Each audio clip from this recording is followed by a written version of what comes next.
BJP सबसे बड़ी party बनकर तो उभरी, लेकिन बहुमत के आंकड़े को छू नहीं सकी है। इसके बावजूद वहां दोबारा सरकार बनाने जा रही है। वहीं कांग्रेस की बात करें तो कांग्रेस को 31 सीटें मिली। उसका प्रदर्शन पिछली बार से काफी अच्छा रहा। पिछली बार उसे मात्र 15 सीटें ही मिली थी। और इस बार जेजेपी की बात करें, जो पहली बार चुनावी मैदान में थी, यानी कि विधानसभा चुनाव का पहला चुनाव लड़ने के साथ 10 सीटें वो जीत कर आई है। निर्दलीय को 7 सीटें मिली हैं। और इस रिजल्ट के आधार पर कांग्रेस भी सरकार बनाने के लिए जोड़ तोड़ कर सकती थी, लेकिन बाजी एक बार फिर बीजेपी ने मार ली।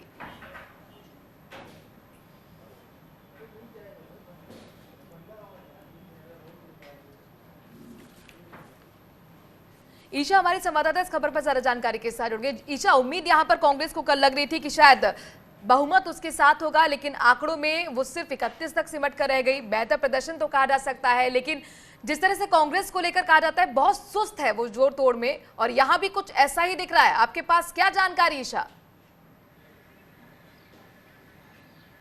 जी बिल्कुल, एक बार फिर से दोबारा से हरियाणा में सत्ता में काबिज होगी बीजेपी और दोबारा से मुख्यमंत्री बनेंगे मनोहर लाल खट्टर। और माना जा रहा है कि आज 4 बजे के करीब राज्यपाल उन्हें मुख्यमंत्री पद की शपथ चंडीगढ़ में दिलाएंगे। और इससे पहले आपको जानकारी देना चाहूँगी, अपने चौपर से मुख्यमंत्री मनोहर लाल खट्टर चंडीगढ़ सीएम रेजिडेंस से दिल्ली के लिए रवाना हो चुके हैं। 11 बजे बीजेपी मुख्यालय में अमित शाह के साथ बैठक करेंगे, वहाँ पर मुलाकात करेंगे, क्योंकि निर्दलीय जो उम्मीदवार जीते थे, साथ के साथ निर्दलीय उम्मीदवार, इसके अलावा एक हलोपा के नेता गोपाल कांडा वो भी चुनाव जीते हैं, उनकी तरफ से सशर्त समर्थन देने की यहां पर बात की गई है। यानी कि जितनी 40 सीटें चाहिए थी बीजेपी को, 48 सीटें मिल चुकी है। तो ऐसे में एक बार फिर से सत्ता में काबिज होगी बीजेपी। और निर्दलीय उम्मीदवारों के साथ जो निर्दलीय आजाद उम्मीदवार जीते हैं चुनाव, वो बीजेपी के मुख्यालय में इस वक्त इंतजार कर रहे हैं। देर रात ही यहां से सभी आजाद उम्मीदवार दिल्ली की तरफ रवाना हो चुके थे। जब देखा गया बीजेपी का रुझान, जब काउंटिंग शुरू हुई थी, रुझान बीजेपी के पक्ष में नहीं था। तय हो गया था कि बीजेपी 75 पार आंकड़ा नहीं तय कर पाएगी, बहुमत भी नहीं मिलेगा। उसी दौरान जो ये साठगांठ की राजनीति है, गठजोड़ की, वो शुरू कर दी थी अमित शाह ने। अमित शाह दिल्ली में बैठे, लगातार नजर उनकी हरियाणा में थी। उस दौरान उनकी तरफ से मुख्यमंत्री मनोहर लाल खट्टर को दिल्ली भी तलब किया गया था, लेकिन उसके बाद उन्हें रोका गया। उन्हें कहा गया कि आप दावेदारी पेश कीजिए राज्यपाल के पास जाकर कि सबसे बड़ा दल बीजेपी है। और ऐसे में जो पार्टी हाईकमान है वो लगा था कि किसी तरीके से जो आजाद उम्मीदवार हैं उन्हें अपने पक्ष में लाया जाए। क्योंकि अगर हम जेजेपी की बात करें तो जेजेपी एक शर्त लगाई बैठी थी कि अगर मुख्यमंत्री पद दिया जाता है तभी वो साथ आएगी बीजेपी की या कांग्रेस के। ऐसे में किरकिरी होती बीजेपी की कि आप सत्ता में तो काबिज हो रहे हैं, लेकिन मुख्यमंत्री चेहरा आपका मनोहर लाल खट्टर था, वही मुख्यमंत्री नहीं रहेंगे तो ऐसे में क्या रह जाएगा। तो ऐसे में बीजेपी ने सबसे पहले दाव खेला आजाद उम्मीदवार पर। हालांकि कांग्रेस भी ये दाव खेल सकती थी, लेकिन कांग्रेस का आरोप था कि निर्दलीय उम्मीदवार को जो पार्टी हाईकमान है बीजेपी के, उनकी तरफ से धमकाया जा रहा है कि वो कांग्रेस के साथ ना जाए। तो ऐसे में सबसे पहले आजाद उम्मीदवार को अपने खाते में लाने की बीजेपी ने यहाँ कोशिश की, जिसमें उन्हें जीत भी हासिल हुई। लेकिन इसके बावजूद आप देख सकते हैं कि जनता का आक्रोश खुलकर सामने आया और बीजेपी 40 में ही सिमट कर रह गई। इसके अलावा इस पर बहस हो सकती है कि नाराजगी यहाँ पर जाटों की दिखी है या नाराजगी यहाँ पर हरियाणा की जनता की दिखी है, लेकिन बावजूद उसके विपक्ष जो है वो बिल्कुल तैयार नहीं होता है एक विकल्प देने के लिए।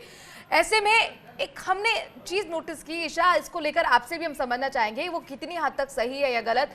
कल से लेकर आज तक का अगर घटनाक्रम देखते हैं तो बीजेपी का हाईकमान लगातार जो है वो नजर बनाए रखता है हरियाणा में क्या कुछ चल रहा है। वहां पर फोन कॉल्स होने शुरू हो जाते हैं, मुलाकात का दौर शुरू हो जाता है। गोपाल कांडा कल ही चार्टर्ड प्लेन से आ जाते हैं, उनके साथ रणजीत सिंह, उनके साथ जो उन्हीं के विधायक माने जाते हैं, उन्हीं के साथी माने जाते हैं, वो आ जाते हैं।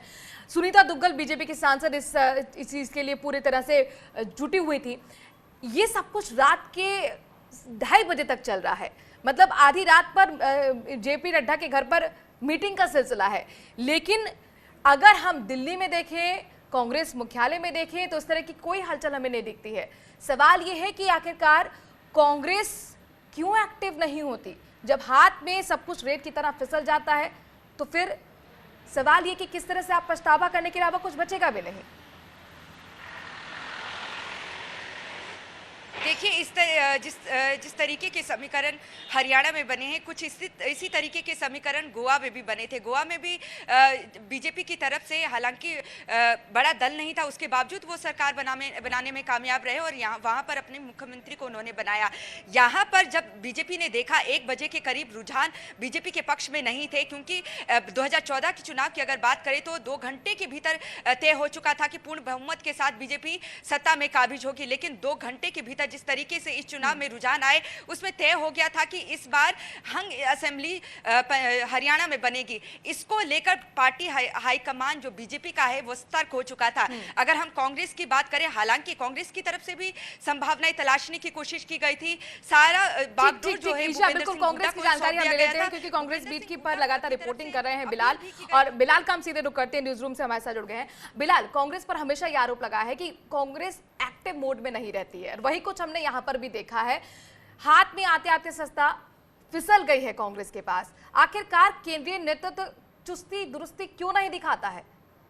देखिए, कांग्रेस का जो पॉलिटिकल मैनेजमेंट है उसको अपने अतीत से सबक हासिल करने की ज़रूरत है। चाहे उत्तराखंड का मसला हो या फिर गोवा का मसला हो, ये जैसे 2 महत्वपूर्ण उदाहरण हैं जहां कांग्रेस को सबक हासिल करने की ज़रूरत है।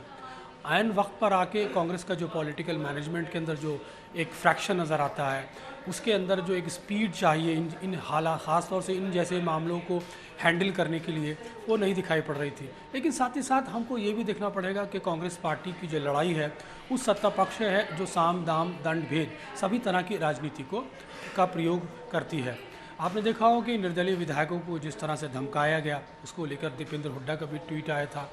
तो कुल मिलाकर कांग्रेस को अपने पॉलिटिकल मैनेजमेंट को दुरुस्त करने की जरूरत है, तभी जाके इन खामियों को आप पूरा कर सवाल पाएंगे। ये हो सकता है कि आखिरकार सामदाम दंड भेद करके बीजेपी सत्ता में आ जाती है, लेकिन इन सबके बीच में निर्दलीय से भी बात हो सकती थी यहाँ पर कांग्रेस की तरफ से। बिलाल, चूंकि खबर ये थी कि जितने भी निर्दलीय उनमें से ज्यादा तो हुड्डा के समर्थक हैं, जिनको टिकट नहीं मिला था कुमारी शैलजा की वजह से, और वो निर्दलीय फिर ताल उन्होंने ठोकी थी और जीत भी हासिल की थी।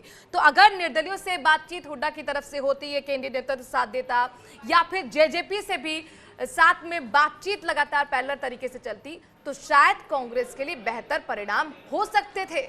हाँ, आपने ठीक फरमाया। कांग्रेस इस जीती हुई बाजी को अपने हाथ से नहीं जाने देती। पॉलिटिकल मैनेजमेंट को इस चीज़ को देखना चाहिए था, अपनी स्पीड को थोड़ा तेज़ करना चाहिए था, जिस तरह से अपने संसाधनों का उपयोग करना चाहिए था, विधायकों को संपर्क में रखना चाहिए था। लेकिन ऐन वक्त पर लगता है कांग्रेस पार्टी कहीं ना कहीं एक बार फिर चुकी है।